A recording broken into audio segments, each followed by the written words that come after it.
আসসালামু আলাইকুম। আমি সোলাইমান হোসেন আছি আপনাদের সাথে। আজকে আমরা ফিজিক্স দ্বিতীয় পত্রের আধুনিক পদার্থবিজ্ঞান অধ্যায়টি এমসিকিউ এর জন্য এবং সংক্ষিপ্ত প্রশ্নের জন্য যতটুকু প্রয়োজন ততটুকুই আজকে আমরা শিখব। আশা করছি পুরো ক্লাসটা আপনাদের সাথে পাবো। ওকে, তাহলে শুরু করছি, ঠিক আছে? তো এক্সামের এমসিকিউ এবং সংক্ষিপ্ত প্রশ্ন মানে 2 মার্কের যে প্রশ্নগুলো আসে ওগুলোর জন্য যা কিছু প্রয়োজন আজকে আমরা শিখব। তো আমরা টপিক 1 শুরু করছি, ঠিক আছে?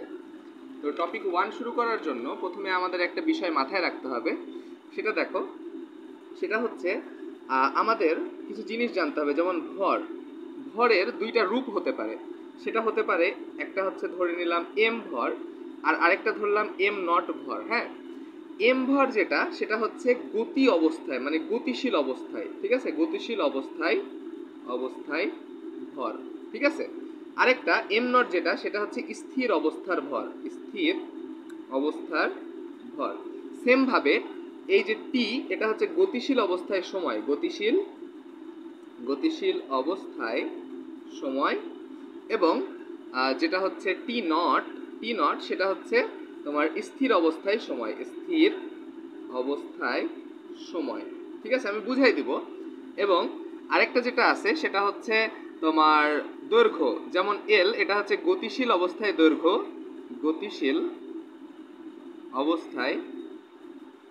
দৈর্ঘ্য, এবং এল নট হচ্ছে স্থির অবস্থার দৈর্ঘ্য, ঠিক আছে? এই হচ্ছে আমাদের ব্যাপারগুলা, এই জিনিসগুলো আমাদের জানতে হবে, ঠিক আছে? তো এগুলা আরেকটা জিনিস বলি, ভর, যেমন ভরের ক্ষেত্রে এই একটা বস্তু আমার আছে, এটা আমি জাস্ট রেখে দিয়েছি, আর কিচ্ছু করছি না, এটা রেখে দিয়েছি, তার মানে এটা হচ্ছে আমার স্থির অবস্থার ভর। কিন্তু এই বস্তুটা যদি আলোর বেগে চলে, কোন বেগে? আলোর বেগে যদি সেটা চলতে শুরু করে, এই বস্তুটা, হ্যাঁ, আলোর বেগে সে চলতে শুরু করলো, ঠিক আছে? তাহলে এখানকার বেগ কি আলোর বেগের সমান, তখন আমরা এই অবস্থার ভরটাকে বলবো এম ভর, বা এটা হচ্ছে গতিশীল অবস্থার ভর, ঠিক আছে? সেম জিনিস সময়ের ক্ষেত্রেও, সেম জিনিস দৈর্ঘ্যের ক্ষেত্রেও, ঠিক আছে? কিন্তু দৈর্ঘ্যের ক্ষেত্রে আমাদের প্যাচ লাগে একটু, একটা জিনিস আমি ভালো করে ক্লিয়ার করি। দৈর্ঘ্যের ক্ষেত্রে প্যাচ কেমন লাগে? যেমন যদি একটা ধরি, এটা একটা দণ্ড, এটা হচ্ছে 1 মিটারের একটা দণ্ড।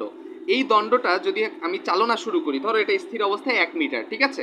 এখন আমি এটা গতিশীল অবস্থায়, আমি এটাকে আলোর বেগে গতিশীল করলাম, হ্যাঁ, এবং এটা চলছে। এখন আলোর বেগে এটি চলার সময় যদি আমি একটা বাস চিন্তা করি, ধরো 1 মিটারের একটা বাস, কথার কথা, এটা যখন আমি গতিশীল অবস্থায় চলতে দেখবো, অবশ্যই আমি এই জিনিসটা 1 মিটারের কম, একটু হলেও কম অবস্থা আমি দেখতে পাবো। তাই আমি এটা মনে রাখবো যে যখন গতিশীল অবস্থায় ভর এবং সময় এই দুইটা স্থির অবস্থার থেকে বেশি হবে, এবং গতিশীল অবস্থায় হচ্ছে দৈর্ঘ্য যেটা, সেটা হচ্ছে স্থির অবস্থার থেকে কি হবে? দৈর্ঘ্যটা কম হবে, ঠিক আছে? এই একটা জিনিস আমরা যদি একটু ক্লিয়ারলি ধারণা রাখি তাহলে আমাদের সব কিছু ইজি হয়ে যাবে। তো আমি এক এক করে টাইপ থেকে শুরু করছি। দেখো, আমাদের সূত্র, প্রথমে ভরের সূত্রটা জানা লাগবে। সেই সূত্রটা হচ্ছে m is equal to m naught by root over 1 minus V square by C square, এই সূত্র, ঠিক আছে? এবং সময়ের সূত্রটা কি? সময়ের সূত্রটা হচ্ছে T is equal to T not by root over 1 minus V square by C square, ঠিক আছে? আমি পরিচয়গুলো বলে দিব, ঠিক আছে? অবশ্যই। এবং দৈর্ঘ্যের বেলা L is equal to L not root over 1 minus V square by C square, ঠিক আছে? এখানে দেখো, এখানে একটা সম্পর্ক, এই যে তোমার এম এবং এম নট, এখানে সম্পর্কটা কেমন জানো? এম এবং এম নটের সম্পর্ক, এখানে এম এবং এম নটের সম্পর্কটা অবশ্যই হবে, এই এম অবশ্যই বড় হবে এম নটের থেকে, ঠিক আছে? এবং এখানে টি এর সম্পর্ক হবে, টি অবশ্যই বড় হবে টি নটের থেকে, কারণ গতিশীল অবস্থার সময় অবশ্যই বেশি হবে স্থির অবস্থার সময়ের থেকে, আবার গতিশীল অবস্থার ভর বেশি হবে স্থির অবস্থার ভরের থেকে। সেম এই জায়গাতেও এই দৈর্ঘ্যর ক্ষেত্রে ব্যাপারটা ভিন্ন। আমি কি বললাম? যে যখন একটা স্থির অবস্থায় এই ভরটা যদি 1 মিটার হয়, এটা যখন গতিশীল হবে তখন 1 মিটারের থেকে অল্প একটু হলেও কমে যাবে, ঠিক আছে? কমে যাবে, একটু হলেও কমে যাবে, এই ব্যাপারটা আমি কিন্তু ক্লিয়ার করেছি। তাই এখানে এল কি হবে? এল হচ্ছে এল নটের থেকে কি হবে? অবশ্যই ছোট হবে। তার মানে স্থির অবস্থায় যে দৈর্ঘ্যটা, ওই দৈর্ঘ্যটা কি হবে? বড় হবে। আশা করছি আমি বুঝাইতে পেরেছি, ঠিক আছে? তো এই হচ্ছে আমার সূত্র। এই সূত্রের এখানে এই যে ভি, এটা হচ্ছে তোমার বেগ, এটা সি হচ্ছে আলোর বেগ। আলোর বেগের মান কত আমরা জানি? সি সমান সমান 3 ইন্টু 10⁸ কি মিটার পার সেকেন্ড, এটা হচ্ছে আলোর বেগের মান, ঠিক আছে?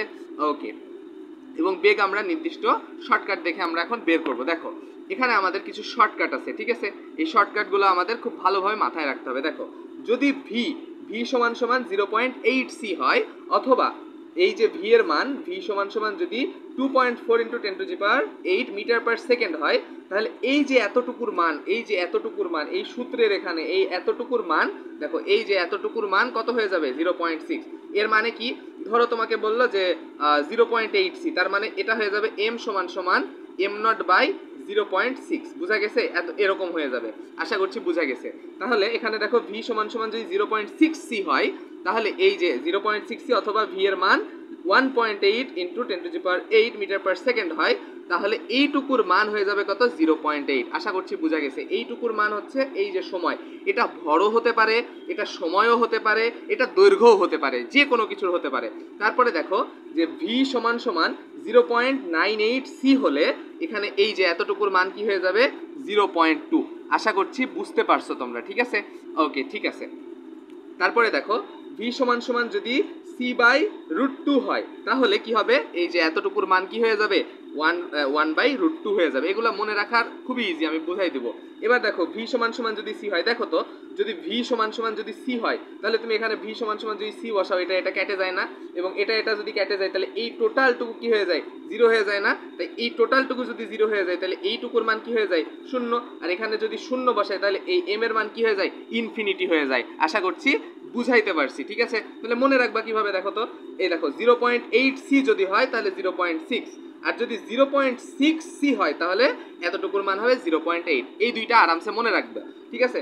এখন দেখো তো এটার ক্ষেত্রে মানে এগুলা মনে রাখবো কিভাবে, শর্টকাট এগুলা যেহেতু মনে রাখতে হবে। 0.8c যদি হয়, 0.8c, দেখো 0.8c এটা কি বড় না? দেখো 4 দুগুণে 8, এখানে দেখো 4 দুগুণে 8, 2.4 না, 2.4 × 10⁸, তাহলে এখানে 4 দুগুণে 8, তাহলে এই দেখো এখানেও 8, তাহলে আমি মনে রাখবো কিভাবে 4 দুগুণে 8। আবার এখানে দেখো তোমার এটা কিন্তু ছোট, হ্যাঁ এটা ছোট, 8 × 8 এটা ছোট, যেহেতু এটা ছোট তাই এটাও ছোট, আর এটা ছোট মানে 0.8, এইভাবে মনে রাখা যায়। এখানে দেখো 0.98c, তাহলে এখান থেকে কত হতে 100 পুষতে কত বাকি আছে 0.2, তাহলে দেখো 0.2, এটুকুর মান 0.2। এগুলো মনে রাখার ট্রিক, তাছাড়া কিছুই না। এখানে দেখো ভি সমান সমান কত এখানে দেওয়া আছে, c × 1/√2 লেখা যায় না, তার মানে এইটাই এখানে এভাবে মনে রাখা যায়, ঠিক আছে? তাহলে আমরা একটু ইনস্ট্যান্ট প্র্যাকটিস করে ফেলি। দেখো আমরা এখানে একটা ম্যাথ দিয়েছি, ম্যাথটা কেমন দেখো, 1 মিটারের দণ্ড, তার মানে আমার একটা দণ্ড আছে, ধরো এটা একটা দণ্ড, এই দণ্ডটা কত 1 মিটার, ঠিক আছে? 1 মিটারের একটা দণ্ড কত এত বেগে বা 0.8c বেগে শূন্যে নিক্ষিপ্ত। শূন্যে মানে কি, মানে এটা হচ্ছে মহাকাশে গেছে, হ্যাঁ, শূন্য মানেই মহাকাশ, ঠিক আছে? মহাকাশে নিক্ষিপ্ত হলো, দণ্ডের দৈর্ঘ্য কত কমেছে, অবশ্যই কি গতিশীল হলে দণ্ড কি কমে যায় না? অল্প একটু হলেও কমে যাবে, তাই না? এই কমে গেছে কতটুকু কমেছে, তার মানে যতটুকু হয়েছে সেটা চাওয়া হয়নি, কতটুকু কমেছে। ধরো এটা এতটুকু ছিল, হয়েছে এতটুকু, তাহলে এতটুকু কি কমেছে না? যতটুকু কমেছে এতটুকু চাইছে, তার মানে এটা ধরি x যদি ধরি, তাহলে এই xটা কতটুকু এটা আমাদের বের করতে হবে। তাহলে আমাদের সূত্র কত, l সমান সমান L0√1 - v²/c², এটা সূত্র। এখানে যেহেতু 0.8c আছে, তাহলে এই এতটুকুর মান কি হবে 0.6, তাহলে এটা কত 1 মিটার, তাহলে 1 লেখো, নিশ্চল ভর কত 1, তাহলে 1 × 0.6 আলটিমেটলি কত আসে 0.6, এতই আসে। তাহলে কত এখন হইল কত, এই যে দণ্ড ধরো এতটুকু হইল, হ্যাঁ এতটুকু দণ্ড হইল, কিন্তু এতটুকু কি বাকি আছে না? এই যতটুকু বাকি আছে এটাই আমার চাইছে। তাহলে আমি কি 1 মিটার থেকে যদি 0.6 আমি বিয়োগ করি, হ্যাঁ 1 মিটার থেকে যদি 0.6 আমি বিয়োগ করি, তাহলে কি পেয়ে যাব না? তাহলে এটা হবে 0.4 মিটার। এটাই হচ্ছে আমার সেই কাঙ্ক্ষিত অ্যান্সার। বুঝা গেছে? আশা করছি বুঝা গেছে, ঠিক আছে? যদি না বুঝো আরেকবার দেখে নিবা, ওকে, ঠিক আছে। এবার দেখো তো পরবর্তী ম্যাথটা একটু লক্ষ্য করো। দেখো কি বলা হচ্ছে, যে চলন্ত অবস্থায় একটি রকেটের দৈর্ঘ্য, দেখো কি বলা হচ্ছে, চলন্ত অবস্থায় একটি রকেটের দৈর্ঘ্য এর স্থির অবস্থায় রকেটের দৈর্ঘ্যের অর্ধেক হবে। তার মানে কি, দেখো তো চলন্ত অবস্থায় রকেটের দৈর্ঘ্য যদি l হয়, ঠিক আছে, এবং স্থির অবস্থায় রকেটের দৈর্ঘ্য L0 হয়। এখন দেখো সম্পর্ক আমরা ক্রিয়েট করব। দেখো বলছে চলন্ত অবস্থায় একটি রকেটের দৈর্ঘ্য এর স্থির অবস্থার রকেটের দৈর্ঘ্যের অর্ধেক, স্থির অবস্থার রকেটের দৈর্ঘ্যের অর্ধেক, এইরকম, ঠিক আছে? তাহলে হলে এটি আলোর বেগের কত অংশ হবে, আলোর বেগের কত অংশ হবে? তাহলে দেখো তো এই দুই এই পারে যে গুণ হয় না, L0 = L0, তাহলে 2l = L0। এটারও একটা শর্টকাট আছে, আমরা এর পরের টপিকে দেখবো এই শর্টকাটটা, কিন্তু আমরা এখন প্রয়োগ করে অ্যান্সারগুলো বের করব, ঠিক আছে? Okay fine. তাহলে এখন দেখো তো তুমি সূত্রে বসাও, এল সমান সমান L not root over 1 minus V square by C square, ঠিক আছে? এখান থেকে তুমি যদি ক্যালকুলেশন করো আলটিমেটলি কেমন আসবে জানো? ভি সমান সমান রুট 3/2 সি এরকম আসবে মান। এই যে এত শতাংশ রুট 3/2, এটা অনেক লেন্থ, মানে ক্যালকুলেশনটা অনেক লেন্থ, আমি যখন শর্টকাটটা দেখাবো তখন তোমার কাছে অনেক ইজি হয়ে যাবে ব্যাপারটা, ঠিক আছে? ওকে, তারপরে দেখো আমরা পরবর্তী টপিকে যদি চলে যাই, দেখো এই যে তোমার শর্টকাটটা যদি দেখো তাহলে তোমার কাছে ব্যাপারটা খুব ইজি হয়ে যাবে। দেখো যদি এল নট সমান সমান 2L হয়, এল নট সমান সমান 2L হয়, আবার এম সমান সমান 2M নট হয়, আবার টি সমান সমান 2T নট হয়, যে কোনো ফর্মুলা লাস্টে যদি তোমার এইরকম দাঁড়ায় তাহলে তোমার অ্যান্সার হবে এই যে এইটা, ভি সমান সমান রুট 3/2c, ঠিক আছে? যদি একটা ক্যালকুলেশন করো তাহলে তুমি বুঝে যাবা, ঠিক আছে? Okay fine. তাহলে দেখো তো এখানে আমরা একটা ম্যাথ করি, বলা হচ্ছে একটি মহাশূন্য যান কত দ্রুতিতে মানে আমার ভিটা চাওয়া হয়েছে, তাই না?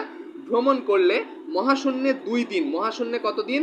2 দিন অতিবাহিত হলে পৃথিবীতে 4 দিন। তার মানে দেখো তো মহাশূন্যে 2 দিন, তার মানে সময় মহাশূন্যে কয় দিন? 2 দিন। আর পৃথিবীতে কত? পৃথিবীতে হচ্ছে টি নট হচ্ছে কয় দিন? 4 দিন। তার মানে কি এটা এটার দ্বিগুণ। তার মানে ফর্মুলাটা কেমন দাঁড়াচ্ছে বলো তো? টি সমান সমান 2T নট এমন দাঁড়াচ্ছে না? এমনই কিন্তু দাঁড়াচ্ছে। তাহলে এরা যদি দাঁড়ায় তাহলে ভি সমান সমান কি হবে? Root 3/2c। এই ফর্মুলাটা দাঁড়াবে না আলটিমেটলি, এটা এই যে এটা দাঁড়াবে না, এই যে এটা একটু আগে কি বললাম, এই যে দেখো এই ফর্মুলা দাঁড়াইছে, এই ফর্মুলা দাঁড়াইছে কিভাবে বলো তো? এই যে তোমার গতিশীল অবস্থার 2 গুণ, দেখো তো এটা 2, এটা তার 2 গুণ, তাই না? এটা কি স্থির সময়ের হচ্ছে কত? 2 গুণ না? এইভাবে অ্যান্সারগুলো বের করবা। বুঝতে পারছো? যদি না বুঝো কমেন্টে জানাবা, ঠিক আছে?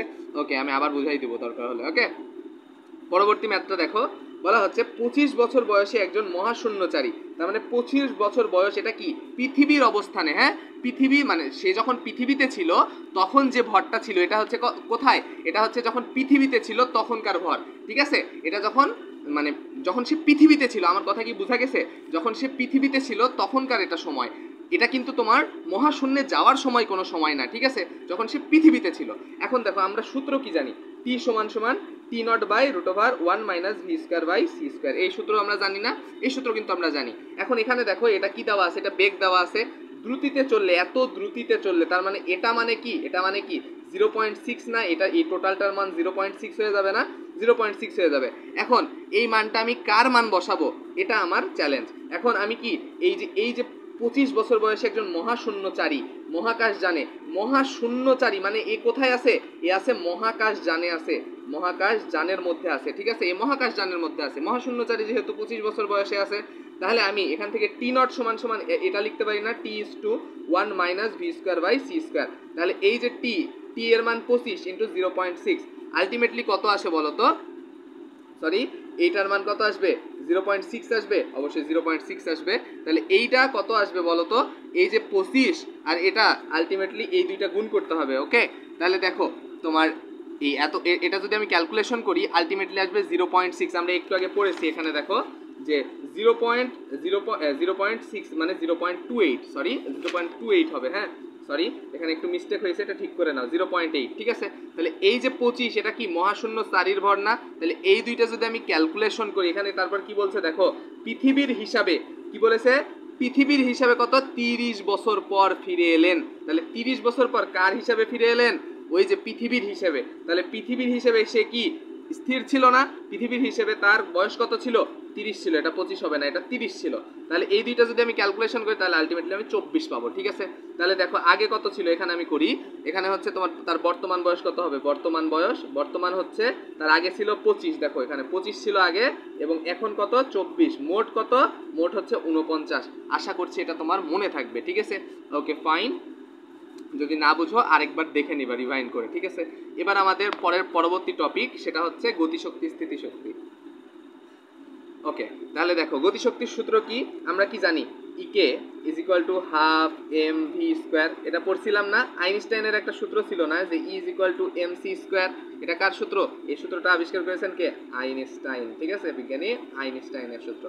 এখানে দেখো ই কে সমান সমান আমরা লিখতে পারি যে এম মাইনাস এম নট, হ্যাঁ এটা হচ্ছে গতিশীল অবস্থা, এটা হচ্ছে তোমার স্থির অবস্থা ইন্টু সি স্কোয়ার। তারপর স্থিতি, স্থিতি মানে স্থির অবস্থার ভর, ঠিক আছে, স্থির অবস্থার ভর, আর এই যে সি স্কোয়ার, বুঝা গেছে। আর এটা হচ্ছে মোট শক্তি। মোট শক্তিটা কিভাবে আসছে একটু লক্ষ্য করো, এখানে যদি আমি একটু দেখাই, দেখো M minus am not C square plus হচ্ছে M M not C square. এটা কি করলাম বলতো, ইকে প্লাস ইপি করেছি, এই দুইটা যোগ করেছি, জাস্ট এখানে যোগ করেছি, ঠিক আছে। এই দুইটা যোগ করার পরে এই দুইটা ক্যালকুলেশন করলে আলটিমেটলি এরকম আসে m C square minus am not C square plus m not C square. এটা কাটা হয়ে যায়, আলটিমেটলি এম সি স্কোয়ার পড়ে থাকে। তাই এটা এখানে লেখা হয়েছে ইটি ইজ ইকুয়াল টু মানে e of total m C square, মোট শক্তি এটা, ঠিক আছে। ওকে, আশা করছি বোঝা গেছে। এবার আমরা একটা ম্যাথ করি। বলা হচ্ছে গতিশক্তি স্থিতিশক্তি সমান হলে বেগ কত, ঠিক আছে। এখানে জাস্ট বলা হয়েছে গতিশক্তি বিভব শক্তি গতিশক্তি এবং স্থিতিশক্তি যদি সমান হয় তাহলে হচ্ছে বেগ কত। তাহলে দেখো তো, গতিশক্তি সমান সমান কি বলেছে, স্থিতিশক্তি, এই দুইটা সমান করেছি। তাহলে m minus am not C square is equal to m not C square. এটা কাটা, এটা এপারে চলে গেল, তারপর এম সমান সমান টু এম নট লেখা যায় না, এটা এখানে এক লাইন চুরি হয়েছে কেমন, যে এম সমান সমান am not plus m not, ultimately আমি লিখতে পারি টু এম নট। তো এই একই জিনিস, তাহলে আমরা কি একটু আগে শিখে আসলাম যে এম সমান সমান টু এম নট যদি হয় তাহলে ভি সমান সমান √3/2c হবে। এটা হচ্ছে অ্যান্সার হবে। বুঝা গেছে? আশা করছি বুঝা গেছে। এবার দেখো আমাদের পরবর্তী ম্যাথটা কি আছে দেখো তো। বলা হচ্ছে যে মোট শক্তি যদি স্থিতি শক্তির দ্বিগুণ হয়, কি বললাম, মোট শক্তি যদি স্থিতি শক্তির দ্বিগুণ হয় তাহলে ভি কত। তাহলে মোট শক্তি মানে কি, ইটি সমান সমান স্থিতি শক্তির দ্বিগুণ 2 অফ ইপি, এরকম না। তাহলে এম সি স্কোয়ার সমান সমান 2 এম নট সি স্কোয়ার, এটা কাটা, তাহলে কত থাকে, এম সমান সমান 2 এম নট, ওই আলটিমেটলি ভি সমান সমান √3/2c, এটাই থাকে। বুঝা গেছে? আশা করছি বুঝা গেছে। এবার আসো নেক্সট একটা প্রবলেম, সেটা হচ্ছে তোমার 1 গ্রাম ভর সমতুল্য শক্তি বললে তোমার E is equal to M C square, ঠিক আছে। শক্তি বলা মানে এই সূত্র, শক্তি বলেছে, শক্তি কত, এই সূত্র, ই ইজ ইকুয়াল টু এই সূত্র, ঠিক আছে। ওকে, তাহলে দেখো এম এর ভ্যালু কত, 1 গ্রাম, 1 গ্রামকে কেজিতে আনো, তাহলে 1000 দিয়ে ভাগ, ইন্টু সি এর ভ্যালু কত, 3 ইন্টু 10⁸8, তার উপরে স্কোয়ার, ঠিক আছে। তাহলে এটা কি 1/1000, 1000 এর মতোই রাখো, ইন্টু তোমার 3 তিরিক্ষে 9 ইন্টু 8 দুগুণে 16, তিনটা বাদ, এখান থেকে তিনটা বাদ দিলে হচ্ছে 13 থাকে, তাহলে কত থাকে 9 ইন্টু 10⁻13। এত কি শক্তির ইয়া কত বলতো, শক্তির হচ্ছে তোমার মানে শক্তির যে মান সেটা কিভাবে কোন রেঞ্জে প্রকাশ করা হয় বলতো, এখানে এম মানে হচ্ছে কেজি, আর এটা কি মিটার পার সেকেন্ড, ঠিক আছে, কেজি মিটার পার সেকেন্ড, এরকমও করা হয়। এবং আরও একটা দিয়ে করা হয়, সেটা হচ্ছে তোমার জুল, ঠিক আছে, 9 ইন্টু 10⁻কত 13, ঠিক আছে, 9 ইন্টু 10⁻13 জুল, ঠিক আছে। ওকে, এটা লেখা যায়। ওকে, তাহলে এই টপিক শেষ। আমাদের নেক্সট টপিকটা একটু লক্ষ্য করো, সেটা হচ্ছে দেখো তোমার এই সূত্রগুলো আমাদের মনে রাখতে হবে। দেখো E is equal to H F, E মানে কি তোমার, ই হচ্ছে একটা কি শক্তি, ঠিক আছে, ই হচ্ছে শক্তি, আর এইচটা কি বলতো, E is equal to H F, H হচ্ছে প্লাঙ্কের ধ্রুবক, সেটা কত 6.63 ইন্টু 10⁻⁻ কত 34, ঠিক আছে, এত, ঠিক আছে, এটা হচ্ছে প্লাঙ্কের মান। আর এফ হচ্ছে তোমার কম্পাঙ্ক, ঠিক আছে, ঠিক আছে, কম্পাঙ্ক। এর সি হচ্ছে তোমার আলোর বেগ, ল্যামডা হচ্ছে তোমার কি বলতো, ল্যামডা সমান সমান হচ্ছে তরঙ্গ দৈর্ঘ্য, ঠিক আছে, এগুলো সুন্দর করে নোট ডাউন করবা। আর এই যে পি, এটা পি সমান সমান হচ্ছে তোমার ভরবেগ, ঠিক আছে, ভরবেগ। তাহলে ভরবেগ সমান সমান আমরা কি জানি, এম, তোমার ভরবেগ মানে হচ্ছে একটা নির্দিষ্ট ভর আর একটা বেগ, এখানেও এই যে স্থির ভর এবং আলোর বেগ, এর জন্য এইটুকু লেখা যায় পি সমান সমান এম নট সি। এটা আবার তোমার সমান সমান এটাও লেখা যায় যে পি সমান সমান E by C, is equal to P C লেখা যায় কিভাবে বলতো, ইজ ইকুয়াল টু পিসি কিভাবে লেখা যায়, পি মানে হচ্ছে M not C into C, ultimately E সমান সমান আমি এম সি স্কোয়ার লিখতে পারি না, তাহলে এম নট সি স্কোয়ার লিখতে পারি, ওইভাবে আমি এতটুকুকে পি লিখতে পারি, ইজ ইকুয়াল টু ই সমান সমান পিসি লেখা যায়। তো এই জিনিসটা আশা করছি তোমরা বুঝতে পারছো। ওকে, ঠিক আছে, খুবই সহজ এই টপিকটা। আমরা একটা ম্যাথ করব আর 2-3টা ম্যাথ করে আমাদের আজকের ক্লাস শেষ হয়ে যাবে। সাথে থাকার জন্য অনেক ধন্যবাদ। দেখো তোমার এখানে দেওয়া আছে কি, এটা হচ্ছে আমার তরঙ্গ দৈর্ঘ্য দেওয়া আছে, ফোটনের শক্তি কত, তাহলে আমরা কি সূত্র জানি না, E is equal to H C by lambda, জানি না। ওকে, আমাদের শক্তি চাওয়া হয়েছে, তাহলে এইচ এর মান কত 6.63 ইন্টু 10⁻কত -34, ইন্টু সি এর মান কত 3 ইন্টু 10⁸8 আর ল্যামডার ভ্যালু কত 6630 ইন্টু 10⁻, কত -10 এত অ্যামস্টন। এখান থেকে 10 বাদ, এখান থেকে তুমি 2 বাদ দিলা, তাহলে 24 হয়ে গেল। ঠিক আছে, এখান থেকে তুমি হচ্ছে 3 কমাই নাও, এখান থেকে এটা সমান বানাই ফেলো, আর এখান থেকে তোমার 3 কমাই দাও, তাহলে কত হয়ে গেল, এখান থেকে 10 10, তাহলে 5 আর 3 এ 8, তাহলে এখানে হচ্ছে 5, এটা কাটা, তাহলে 3 এখান থেকে 5 বাদ গেল, তোমার 5 আছে এখান থেকে 5 বাদ গেল, এখানে 19, তাহলে কত হয় বলো তো 3 ইন্টু 10⁻⁻19 এত জুল। এটা হচ্ছে অ্যান্সার। ওকে, ঠিক আছে, আশা করছি বোঝা গেছে। হ্যাঁ, ক্যালকুলেশন আশা করছি বুঝতে পারছো। তারপরের প্রশ্নটা দেখো, ফোটনের কম্পাঙ্ক কত? E is equal two HF, এখান থেকে বের করা যায় না, তাহলে F সমান সমান এটা কত দেওয়া আছে, শক্তি দেওয়া আছে F, তাহলে হচ্ছে F সমান সমান হচ্ছে E/H, এটা লেখা যায় না, তাহলে E এর মান কত 6.63 ইন্টু ইলেকট্রন ভোল্ট। ইলেকট্রন ভোল্টের একক কত বলো তো, ইলেকট্রন ভোল্ট, তাহলে ইলেকট্রন ভোল্টের একক তোমার জানতে হবে। যদি তুমি ইলেকট্রন ভোল্টের একক তুমি যদি না জানো, তাহলে কি তুমি এটা অ্যান্সার বের করতে পারবা? কোনোভাবেই কি এটার অ্যান্সার বের করা সম্ভব? তুমি আমাকে বলো 1 ইলেকট্রন ভোল্ট সমান সমান কত 1.6, বলো তো কত, আমার সাথে সাথে বলো। এটা দেওয়া আছে, তাহলে এটা হচ্ছে 1.6 ইন্টু 10⁻⁻19, এটা তুমি জানো। ঠিক আছে, এই নিচে তুমি এখন লিখবা এই এইচ এর মান 6.63 ইন্টু 10⁻⁻ কত 34, এটা কাটা। এখন দেখো এটা উপরে নিয়ে যাও, তাহলে 10⁻, কত -10⁻⁻ কত 34, এটা হয়ে গেল প্লাস, তাহলে এখান থেকে 19কে তুমি 20 বানাও, এটাকে 35 বানাও, তাহলে এখান থেকে তুমি এখন ক্যালকুলেশন খুব ভালোভাবে করে ফেলতে পারবা। 1.6 ইন্টু 10⁻, কত এমনি 15, ঠিক আছে, এখান থেকে 20 15, তাহলে এটা হচ্ছে তোমার অ্যান্সার। এটা কত, এত হার্টজ। ঠিক আছে, এত হার্টজ, আশা করছি বোঝা গেছে। ঠিক আছে, আমাদের লাস্ট ম্যাথ, আজকের ক্লাসের শেষ ম্যাথ, এইটা হচ্ছে তোমাদের শেষ ম্যাথ। ঠিক আছে, তোমরা এটা হচ্ছে ভিডিওটা পজ করে নিজে নিজে ট্রাই করবা, এবং হচ্ছে আমি এখন করে দিচ্ছি। ঠিক আছে, আগে নিজে নিজে ট্রাই করবা। ঠিক আছে, দেখো বলা হচ্ছে ফোটনের তরঙ্গ দৈর্ঘ্য কত, এত দেওয়া আছে, তাহলে ল্যামডা সমান সমান কত, ল্যামডা সমান সমান হচ্ছে 3000 অ্যামস্টন। ঠিক আছে, তাহলে এটাকে আমি কি লিখতে পারি, 3000 ইন্টু 10⁻10 এত মিটার, এটা লেখা যায়। ঠিক আছে, এখন কম্পাঙ্ক চাইছে, তাহলে C is equal to V is equal to F lambda, পড়ছিলা না এফ ল্যামডা, তাহলে এখান থেকে আমার কম্পাঙ্ক চাইছে, তাহলে সি সমান সমান এফ ল্যামডা, এটাও লিখতে পারি আমরা। ঠিক আছে, তাহলে কম্পাঙ্ক যেহেতু চাইছে, এফ সমান সমান হচ্ছে C/ল্যামডা, এটা লেখা যায়। তাহলে এখন তুমি মান বসাও, সি এর মান কত 3 ইন্টু 10⁸, আর ল্যামডার মান কত 3000 ইন্টু 10⁻10, এটা উপরে চলে গেল, তাহলে 10⁻10 এখানে, তাহলে তোমার এই 3 কাটা, এই 3টা এখান থেকে 3 বাদ দিলে 5, তাহলে 10⁻, কত আসে 15, এত হার্টজ। এটাই হচ্ছে অ্যান্সার। তো আজকে এত দূর আমাদের ক্লাস শেষ হইলো, প্রায় তোমার 23 মিনিটের মতো ক্লাস হয়েছে। হ্যাঁ, 23 মিনিটের মতন ক্লাস হয়েছে। এত দূর থাকার জন্য অনেক ধন্যবাদ। আমাদের ক্লাসগুলো হচ্ছে একটু শেয়ার করবা, যেহেতু যেন সবাই ছোট ছোট ভিডিওগুলো তোমাদের রিভিশনে খুব হেল্প করবে। তো আমাদের সাথে থাকবা, ইনশাল্লাহ তোমাদের সাথে পাবো, এবং সম্পূর্ণ ক্লাসটা সাথে থাকার জন্য অনেক ধন্যবাদ। তোমার ফ্রেন্ডের সাথে চ্যানেলটা অনেক শেয়ার করবা, যেন সবাই উপকৃত হয়, এতটুকুই, তাছাড়া কিছুই নয়। এই ছোট ছোট টিপস অ্যান্ড ট্রিক্সগুলো তোমাদের সাথে শেয়ার করে অনেক ভালো লাগে আমার, এতটুকুই, তাছাড়া কিছুই না। তো আজকে এই পর্যন্তই, ধন্যবাদ সকলকে, আসসালামু আলাইকুম।